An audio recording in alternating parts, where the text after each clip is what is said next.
नमस्कार, मैं हूं देवेंद्र त्रिपाठी। मौसम तक चैनल पर एक बार फिर आपका अभिनंदन। बीते 24 घंटों में देश के कई राज्यों में जैसी संभावना थी, प्री मानसून वर्षा की गतिविधियां बढ़ी हैं और सिक्किम से लेकर पश्चिम बंगाल, झारखंड, ओडिशा, ये जो पूर्वी तथा पूर्वोत्तर भारत के कुछ इलाके, असम में भी काफ़ी अच्छी वर्षा रिकॉर्ड की गई। मध्य भारत में महाराष्ट्र के दक्षिणी हिस्सों में अच्छी वर्षा कई जगहों पर रिकॉर्ड की गई है। इसके अलावा दक्षिण भारत की तरफ देखें तो केरल और तमिलनाडु के कुछ हिस्सों में ठीक ठाक बारिश दर्ज हुई। साथ ही साथ उत्तर भारत के पर्वतीय क्षेत्रों में भी कहीं कहीं पर वर्षा हुई है। ये तो रही पिछले 24 घंटों के दौरान मौसमी स्थिति। और आने वाले 24 घंटों के दौरान यानी 2 मई को संपूर्ण भारत में क्या कुछ बदलने वाला है, मौसम के कॉन्टेक्स्ट में इसकी बात करते हैं। इससे पहले मौसमी सिस्टमों की चर्चा।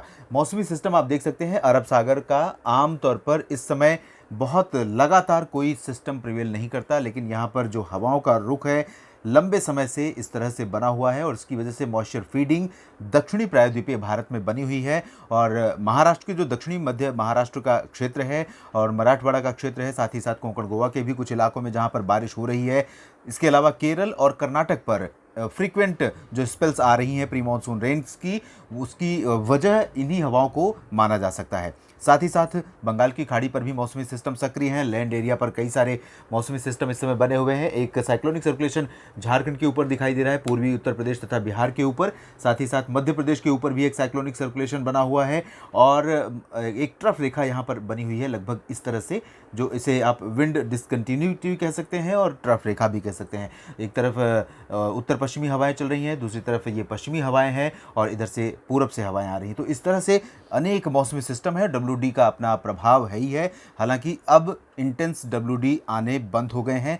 बहुत ज़्यादा इंटेंस डब्ल्यूडी इस समय देखने को नहीं मिल रहे हैं, ना ही मिलेंगे। लेकिन इन सिस्टमों को जो सपोर्ट अरब सागर और बंगाल की खाड़ी की तरफ से मिल रहा है, मिलना शुरू हुआ है, जैसा कि संभावना थी बंगाल की खाड़ी की तरफ से मॉइस्चर इस तरह से जाएगा पर्वतीय क्षेत्रों में, तो ये शुरू हो चुका है। तो ये जो सपोर्ट है दोनों तरफ से समुद्री क्षेत्रों की वजह से, इसके चलते जो डब्ल्यूडी है वो भी अपना एक्टिव रोल प्ले कर रहा है उत्तर भारत के पर्वतीय क्षेत्रों में।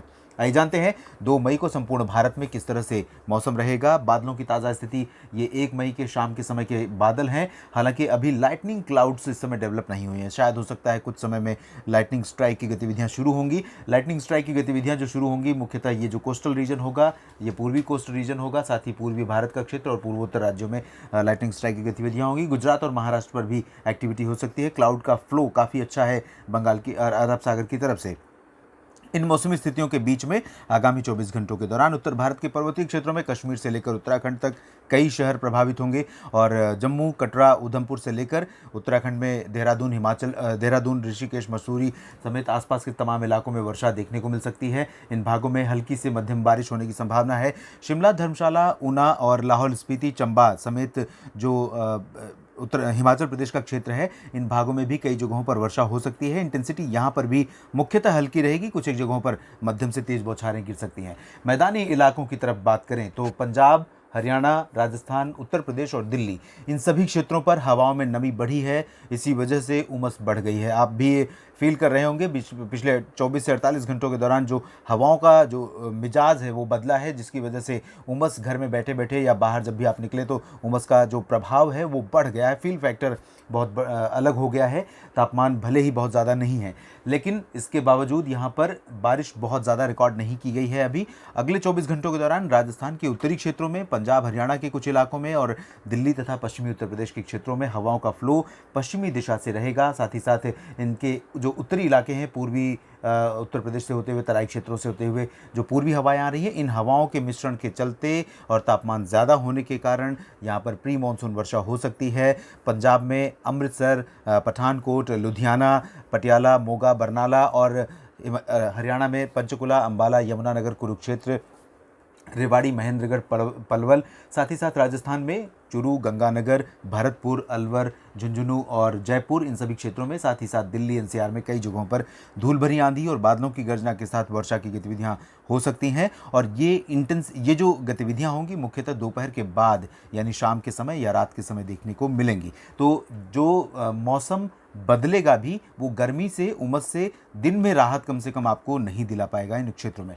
पूरब की तरफ हम बढ़ते हैं, जहां पूर्वी उत्तर प्रदेश में भी इंटेंसिटी अब बढ़ने वाली है। यहाँ पर मल्टीपल सिस्टम्स का इफेक्ट रहेगा, प्रभाव रहेगा और इसी के चलते बहराइच, गोंडा, बस्ती, बलिया, आजमगढ़, देवरिया समेत जो लखनऊ तथा कानपुर का क्षेत्र है मध्य वाला, साथ ही साथ बांदा, चित्रकूट, झांसी, बरेली और रायबरेली और अमेठी, प्रयागराज, अयोध्या और साथ ही साथ वाराणसी, मिर्ज़ापुर, इन सभी क्षेत्रों में कई जगहों पर धूल भरी आंधी और बादलों की तेज़ गर्जना के साथ लाइटनिंग स्ट्राइक के साथ वर्षा हो सकती है।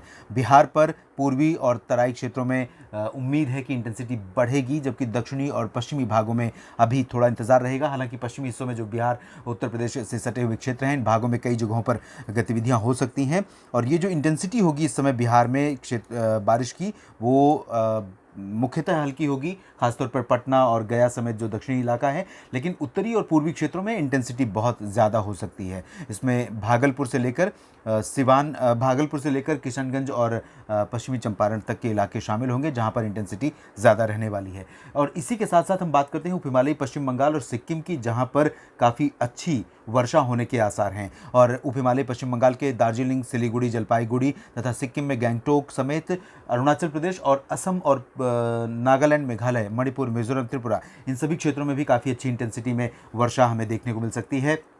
जैसी संभावना थी, बंगाल की खाड़ी की तरफ से मॉइस्चर का जो फीड है वो पूर्वोत्तर राज्यों की तरफ बढ़ा है और इसी कारण यहाँ पर प्री मानसून वर्षा की गतिविधियाँ बढ़ रही हैं। यहाँ कई जगहों पर वर्षा हो सकती है और पूरब में गंगीय पश्चिम बंगाल तथा झारखंड में, जहाँ पिछले 24 घंटों में कई शहरों में व्यापक वर्षा हुई है और गरज के साथ, आंधी के साथ बारिश की गतिविधियां देखने को मिली हैं।